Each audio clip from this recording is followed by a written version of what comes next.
Innings ব্যবধানে জিম্বাবুয়ের বিপক্ষে একটা দল হেরেছে, তাদের টেস্ট র্যাঙ্কিং এর অবনমন ঘটেছে, যেই দলটা পাকিস্তানের বিপক্ষে হোমে স্পোর্টিং উইকেটে তাদের পরাজিত করেছিল। ইন্টারেস্টিংলি যখন বাংলাদেশ ফাইট ব্যাক করবে, অন্য ফরম্যাটে ভালো করবে, ঠিক তখন কোনো ফরম্যাটেই কখনোই প্রপার কোনো ফর্মে না থাকা একজন ক্রিকেটার জাতীয় দলের সদস্য হয়ে গেলেন। কিভাবে, কোন তরিকায় হইলেন, মানে পারফরমেন্স তো আলটিমেটলি প্যারামিটার, সেটা নিয়ে যদি আপনি ব্যাখ্যা বিশ্লেষণ করতে যান, আপনার মাথায় ভাই ওই যে বললাম মাবুদ জানে, আকাশ ভেঙে পড়বে। সিরিয়াসলি ইয়াসির চৌধুরী রাব্বি, একটু ডায়াগনোসিস করার চেষ্টা করি তার পারফরমেন্স গুলোকে। ইয়াসির চৌধুরী রাব্বি টি-20 দলে ডাক পেয়েছেন, 3 বছর পরে ডাক পেয়েছেন। আমার প্রথম প্রশ্ন, 1 নম্বর প্রশ্ন হচ্ছে ইয়াসির চৌধুরী রাব্বি কেন ডাক পেলেন?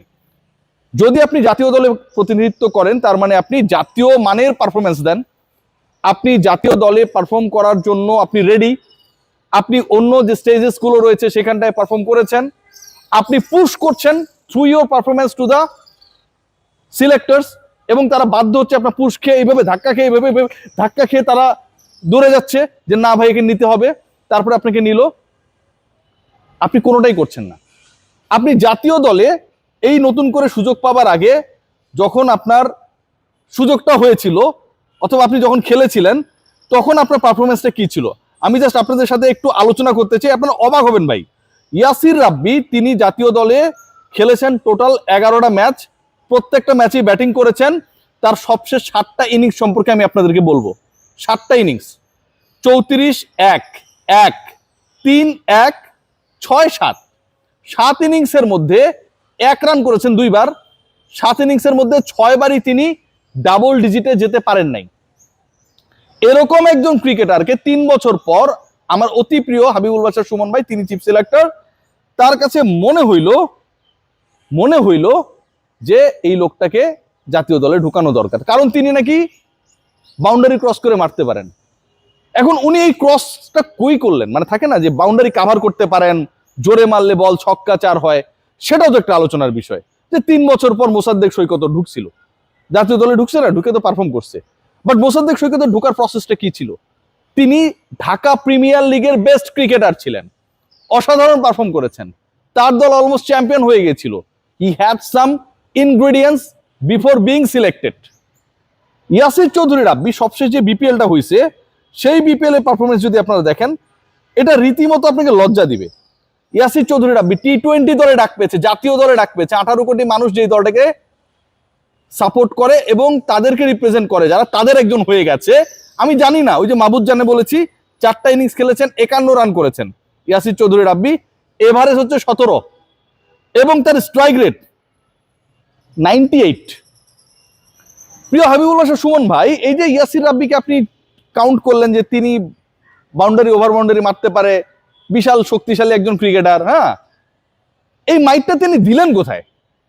যার স্ট্রাইক রেট 98, তাওহিদ হৃদয়ের ওয়ানডের স্ট্রাইক রেট হচ্ছে, তানজিদ হাসান তামিম ইনফ্যাক্ট ওয়ানডের স্ট্রাইক রেট হচ্ছে 100+, 100+। আর আমার ভাই ইয়াসির চৌধুরী রাব্বি, তার সবশেষ বিপিএল এর স্ট্রাইক রেট হচ্ছে 98। উনি মাইকটা দিলেন কোথায় বাশার ভাই? মানে মাইকটা দিলে তো একটা ছিল ছাপ্পর থাকে না, কেউ যদি কারো ধৈরাও মাইক দেয়, তারপরে কিন্তু দাগ দুঃখ পাওয়া যায় যে ওরে মারছিল, থানায় যায় কেস টেস করে না যে ভাই কি হয়েছে, আমার রিয়াসাত ভাই মারছিল, এই যে দেখেন এনে মারছিল, স্পট আছে। ইয়াসির চৌধুরী রাব্বি মাইকটা দিলেন কোথায়? কোন একটা জায়গায় তো মাইক দিতে হবে। বিপিএল এ তিনি করলেনই 51 রান, স্ট্রাইক রেট 98, সেই প্লেয়ারটা মাইকটা দিল কই? আপনি দেখলেনটা কই? ন্যাশনাল টিমের হয়ে ইয়াসির চৌধুরী রাব্বি মাইকটা দিল কই ভাই? 7টা ইনিংস খেলছে, সবচেয়ে 7 ইনিংসের মধ্যে 6 বার, সিঙ্গেল ডিজিটে বেশি করতে পারে নাই, মাইকটা দিল কই ভাই? কোনো স্পট নাই, কোনো স্পট নাই ভাই। একজন প্লেয়ার জাতীয় দলে ঢুকে গেল, শুধু মনে হইলো যে আমি ঢুকাবো দেখে ঢুকে গেল। এটা হইতে পারে? শুধু মনে হইলো যে if I can select him, he will be the part of the national team in the next series, হয়ে গেল। এটা কি জাতির সাথে বেইমানি করা হচ্ছে না? অন্য ক্রিকেটাররা যারা খেলছে তাদের সাথে বেইমানি করা হচ্ছে না ভাই? আপনি যদি ফিনিশার হিসেবে কাউকে নিতে চান, আপনি যদি বিপিএল এ গ্রাফ দেখেন, সাব্বির রহমান নোমান কই ভাই? ইয়াসির রাব্বি থেকে খারাপ খেলছিল নাকি? ওই যে যখন হিসাব নিকাশটা দেখতেছিলেন যে ইয়াসির চৌধুরী রাব্বি, তাকে আমার ঢুকান লাগবে, সে 51 রান করছে 4 ম্যাচ খেলে, হ্যাঁ, 98 স্ট্রাইক রেট, সাব্বিরকে দেখা যায়নি তখন?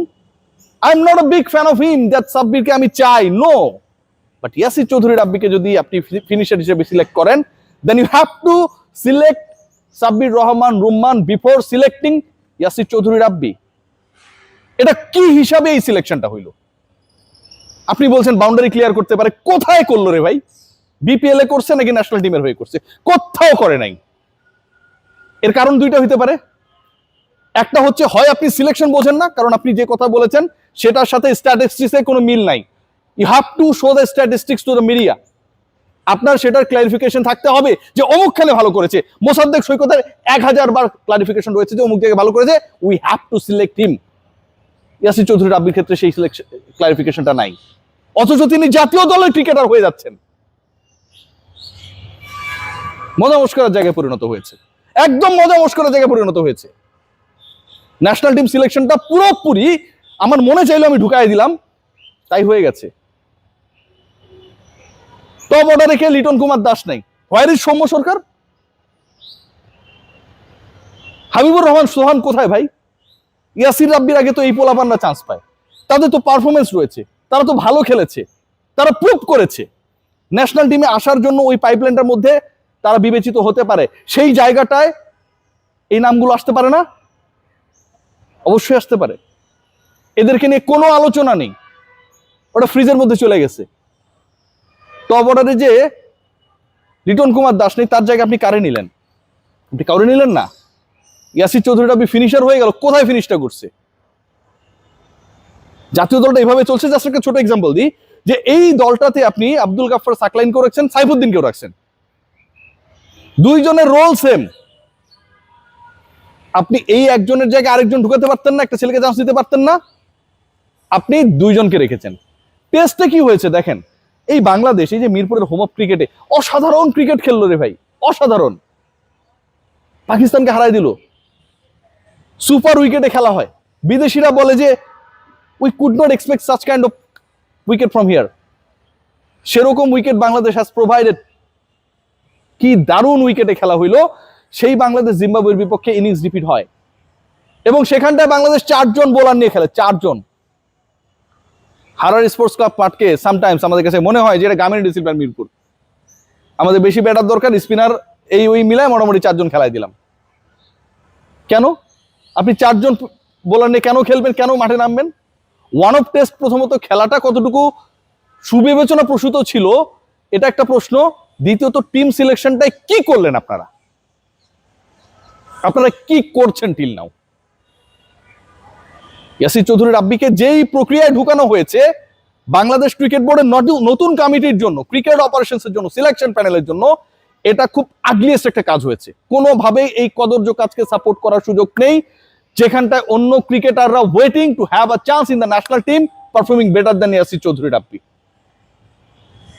কোথাও কোনো পারফরমেন্স নেই। আপনার মনে হইলো যে 1953 সালে অমুকে ভালো খেলেছিল, বাউন্ডারি ক্লিয়ার করেছিল, এখন তাহলে একটা চান্স দিয়ে দিই। This is not the part of joke, this is selection of a national team. আপনি এটা করতে পারেন না, সেটাই হয়েছে।